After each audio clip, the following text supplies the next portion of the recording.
estas dos reflexiones rápidas. Colombia tiene un cuadro generalizado de deterioro de la situación de seguridad los últimos más o menos 36 meses. Aquí hay una inercia y se sabía que en el cambio de gobierno no iban a haber soluciones milagrosas. De hecho, varios de los indicadores aquí los estoy viendo, al menos hasta el mes de agosto, falta ver septiembre, octubre, noviembre, diciembre, están más abajo que el año pasado, pero este año está muy grave. Lo que pasa es que 2021 fue terrible en muchos de los indicadores. Y solo hay deterioro, en el caso de masacres sí se nota ya un deterioro. Vamos a ver el tema de homicidio, pero lo de Cali, por ejemplo, es impresionante. Y son dinámicas puramente urbanas. Porque también uno dice, no, mire lo que pasa en Bogotá o en Cali, pero también mire lo que pasa en Medellín. Llevamos 11, 12 días sin homicidios porque la antigua oficina de Envigado oficina hizo un pacto de los fusiles. Entonces, aquí hay que tener mucho cuidado con el tipo de análisis regional que se da. Y este cuadro de deterioro de la seguridad, pues obviamente llega en un momento de discurso de paz total, pero yo quiero aclarar esto. El tema de paz total no choca con una política de seguridad que el ministro de Defensa va a presentar en las próximas semanas. Es decir, vamos a ver, esto va a ser un poco como zanahoria y garrote. Y lo Bueno, usted ahí nos segundo, está dando una noticia, Ariel, que desconocíamos, porque si en algún momento hemos venido, y también María Victoria, ahí la veo haciendo la cara, precisamente porque decíamos, bueno, aquí hay el lanzamiento de una ruta de paz total, que todavía falta por entender mucho de esto, incluso la claridad sobre el acogimiento y el sometimiento y todo esto. Y otra cosa es que vería uno que la ausencia de una política de seguridad que usted dice en las próximas semanas.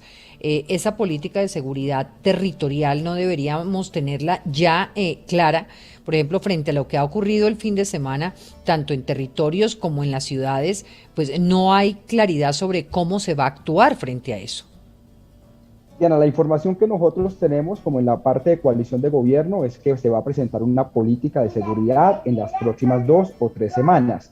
El estado en que está o cuál es, pues eso corresponde a las autoridades, particularmente al ministro de Defensa, pero es claro que tiene que haber una reconfiguración. Por ejemplo, el tema en ciudades, del plan por cuadrantes, fue una estrategia que dio muchos resultados, pero que ya se agotó y hay que reformularla, repotenciarla, hacerle un cambio, pero digamos, pero que esto va a comenzar a fortalecerse o tendrá que haber un viraje en esa política de seguridad.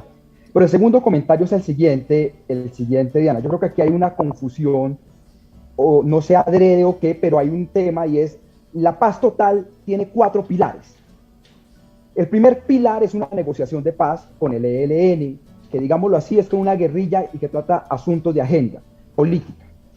Lo segundo es un proceso de acogimiento a la justicia, que es un tema, ya existe individualmente como el principio de oportunidad. Aquí lo que se va a hacer es una modificación legal para hacerlo de tema colectivo.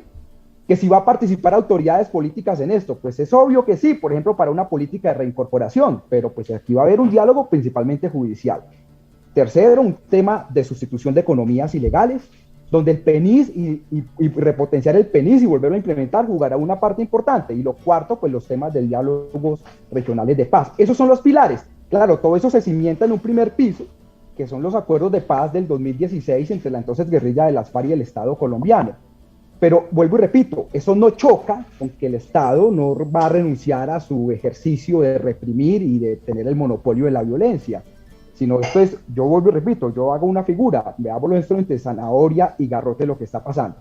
Que si la oficina o antigua oficina de Envigado va a poder entrar, seguramente sí, por lo que significa, pero que si en Bogotá el Tren de Aragua o Camilo II o Fénix o este grupo Némesis, que es gran parte de lo que explica lo que está pasando de los descuartizamientos van a entrar, pues yo creería que no, eso es puro lumpen criminal. Pero para eso se tiene que establecer unos criterios de cuáles grupos van a Sí, entrar porque y cuáles no. el senador Cepeda dijo que las estructuras que operan en las ciudades, las criminales, van a entrar. Entonces ahí, digamos, necesitaríamos unas claridades, porque imagínese uno en un escenario de paz total con cortacabezas acogiéndose. Pero es Claro, que los dice que la criterios, los criterios de ya qué se vaya. estructuras entran es lo determinante, es decir, cuál es el criterio para que una estructura entre o no entre, si tiene o no control territorial, si está en el marco o no el DIH, pero ahí tendrá que haber unos criterios de acceso. De los más de 70 organizaciones criminales que yo he contado hasta el momento, solo 22 o 23 aplicarían, creo yo, para que entren, pero cuando se establezcan los criterios, es que podemos saber cuáles van a entrar definitivamente y Pero cuáles no. ya, Ariel, pero ya está el incentivo para que muestren que tienen control territorial, es decir, eso lo pueden digamos, los incentivos están ahí para que lo hagan y el hecho es que ya están saltando toda clase de, o sea, y la verdad es que el comisionado de paz, las informaciones públicas que se han hecho del comisionado de paz, es de él estar yendo a distintas zonas del país. Usted acaba de decir lo del mismo Medellín. Uno dice, ¿por qué están negociando allá por qué están hablando allá con la No, oficina ahí de están Envigado? los combos de Bello, la oficina de Esa Envigado. es una pregunta, esa es una Y la pregunta es si esto tiene que hacerlo un comisionado de paz o este es un diálogo de exactamente, la si ese es el justicia. rol. Si ese es el rol de un Diana, comisionado mira, de de todas paz maneras, o este es el, sí, que ya le iba a preguntar Iván, de que termine Ariel, pero esta es una pregunta fundamental porque, digamos, es el papel del comisionado de paz, eso que está pasando, de abrir estos diálogos con estos delincuentes regionales, o es un papel de la justicia y entonces el interlocutor es otro. no, yo voy Terminaría. a darte Bueno, varios que puntos. termine Yo Ariel. coincido con... Ah, sí, que termine Ariel. Perdóneme, doctor Cancino, pero no, Claro. solo para terminar esta reflexión, Diana, yo lo que digo es, una vez establezcamos esos criterios, hasta el momento tenemos la prorrogación de la ley 418 que fue presentada en el Congreso, pero falta el proyecto de ley para organizaciones criminales. Y yo siento que es que hay gente que está confundiendo. No es bueno confundir. Cuando tengamos el proyecto de ley de organizaciones criminales, sabremos exactamente esos criterios para que quienes pueden y quienes no quieren entrar. Y María Victoria me dice, no, pero es que hay gente alzando la mano. No, pues mucha gente puede alzar la mano. O sea, pues de eso no se quita. Pero con esos criterios objetivos es que nosotros vamos a poder determinar quién va a entrar y quién no va a entrar a ese proceso. Una pregunta, decía ahorita el doctor Cancino, decía, no, los combos de Medellín, claro, es que la oficina, que es una oficina que tiene control territorial, funciona con 120 combos, entonces va a entrar la tropa élite de la oficina, que pueden ser unas 2.000 personas, y también entran los combos o los combos no entran, eso es lo que hay que discutir. En el caso del Clan del Golfo, ¿entran los 3.000 de la fuerza élite y los otros 4.000 pandilleros van a entrar o no van a entrar? Eso es lo que tenemos que discutir, pero decir, las organizaciones criminales de hoy no funcionan como hace 10 años, entonces todo es subcontratado y eso es un tema que tienen que discutir. Pero también yo aclaro con esto, muchos países tienen programas de sometimiento o acogimiento a la justicia, el propio Estados Unidos los tiene, Colombia lo tiene de forma individual con el principio de oportunidad. Pero no tienen comisionados de paz hablando o sea, tiene a la justicia hablando con estas organizaciones, no a comisionados de paz. Exactamente, ese es el punto y es un punto muy delicado porque aquí era donde iba a preguntarle, doctor Cancino, el gobierno buscando armar un discurso y un marco para la paz total sin una política criminal, Ahí va. que es la que tiene que enfrentar el crimen organizado y las bandas delincuenciales en un país que, digámoslo, estamos hablando aquí de que a las puertas de nuestra casa la criminalidad se tomó todo el país, las ciudades, sin diferenciación de nada. O sea, es una guerra absoluta. Con el ejemplo que daba Iván Cancino sobre Arauca, allá tenemos una guerra entre una disidencia y el ELN, por eso es que hasta este año tenemos casi 300 muertos, que el aumento es desproporcionado. Es ahí donde la articulación y el liderazgo del Alto Comisionado para la Paz es importante, porque pues si nosotros comenzamos un acercamiento con el ELN, un proceso de paz, y tiene el Estado un cese bilateral al fuego, hay un cese unilateral, pero llega una organización criminal, una disidencia, y se enciende otra vez, el Estado tiene que intervenir y los protocolos ahí son muy sensibles. Eso ya lo vivimos con el caso de lo de las FARC. Entonces ahí se ve el papel y se ve esa necesidad. Ahora, hay que tener en cuenta esto. El hecho que haya un acercamiento, María Victoria, no significa que se esté negociando. Es que todavía no han sido nombrados los equipos negociadores. Ahí no hay ninguna negociación todavía. Ni siquiera está presentado el proyecto de ley. Segundo, y que esto es muy importante, si uno tiene un proceso de acercamiento y, digamos, divide eso en dos patas, una negociación de paz y un acogimiento a la justicia, pues eso tiene que estar totalmente articulado en territorio. ¿O qué va a pasar, por ejemplo, en el caso de Buenaventura, donde tenemos 6 o 7 grupos en este momento, y los chotas y los espartanos y el ELN y la disidencia del 30? Y ahí lo que podemos es sacrificar el proceso, la gente que está en el territorio, y sacrificar uno de los procesos que esté avanzando. Y luego viene lo tercero, que es esta claridad, Diana, y es los procesos de sometimiento a la justicia, acogimiento a la justicia. En 2011 se dio el último, con el famoso ERPAC de Cuchillo, si usted se acuerda, cuando una parte, la parte élite de esa estructura, tenía investigaciones con la justicia, pero todo lo que estaba debajo la mayoría de la tropa no tenía una sola investigación y la fiscalía tardó varias semanas en decir, ole, como que estos sí eran bandidos, pero nosotros no hemos investigado. ¿Eso qué significa? Que como lo decía Trejos ahorita, es decir, usted puede tener el Clan del Golfo que funciona de esta forma como rueda de bicicleta, y que si usted puede entrar las estructuras más de abajo, pero usted para ello necesita una política de reincorporación, porque seguramente muchos de ellos ni siquiera van a tener un proceso judicial, la gran mayoría, me atrevo a decir, que ni siquiera tienen un proceso de investigación. Entonces el Estado tiene que generar una política para reintegrar a esa gente que está entregando. Ahora, lo otro es que, acuérdense lo del ERPA, claro, que el Estado le tocó empezar a verificar y a certificar que efectivamente como que sí hacían parte de la organización. Por eso es tan importante que ambos procesos en ese momento dialoguen.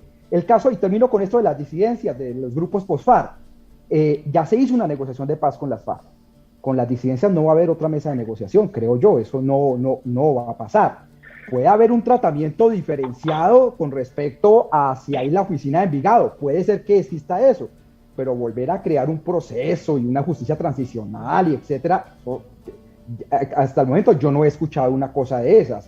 Se puede tener diferentes niveles de tratamiento de acuerdo a los grupos que den, pero eso es muy diferente a decir que vas a tener una mesa igual a lo de la FARC con las disidencias. Eso no creo que sea lo que se quiera. Voy a hacer una pausa y vuelvo con ustedes, porque aquí, digamos, hay como varios puntos que uno miraría la necesidad absoluta de tener como un mapeo del crimen organizado en Colombia.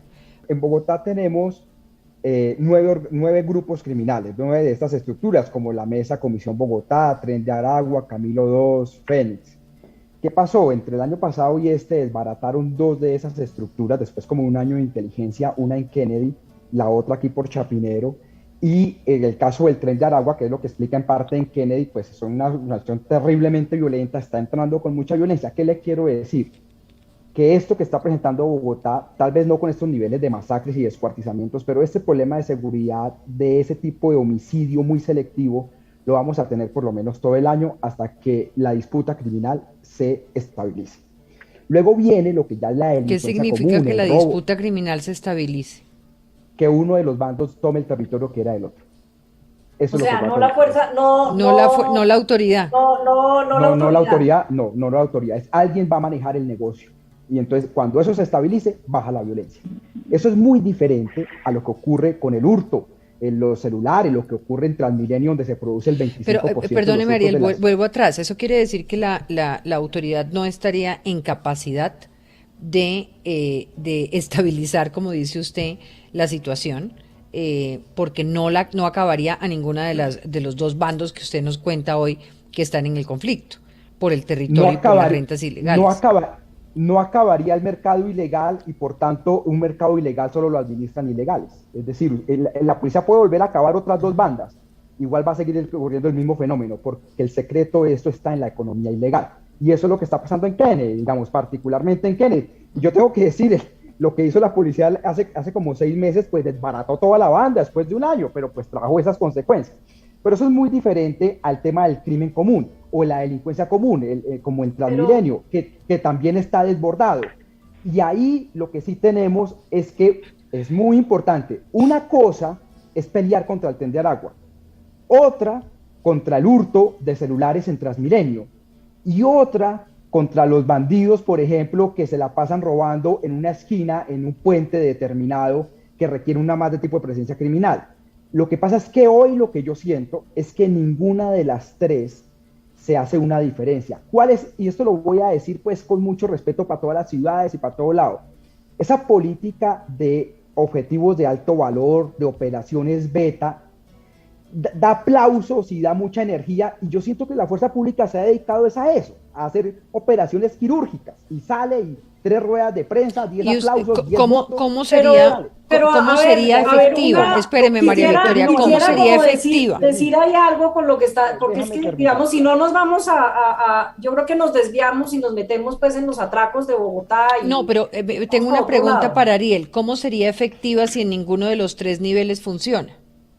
No, lo que hay es que diferenciar esa política, mientras que para el tema de las esquinas y eso, usted sí puede tener una política de disuasión, de más presencia policial, de cámaras, Para el tema, por ejemplo, de Transmilenio, usted requiere cuerpos especializados móviles y no por cuadrantes. Y para el primer tema, como lo dice Iván Cancino, usted lo que requiere es pura inteligencia para desbaratar esas organizaciones criminales. María Victoria.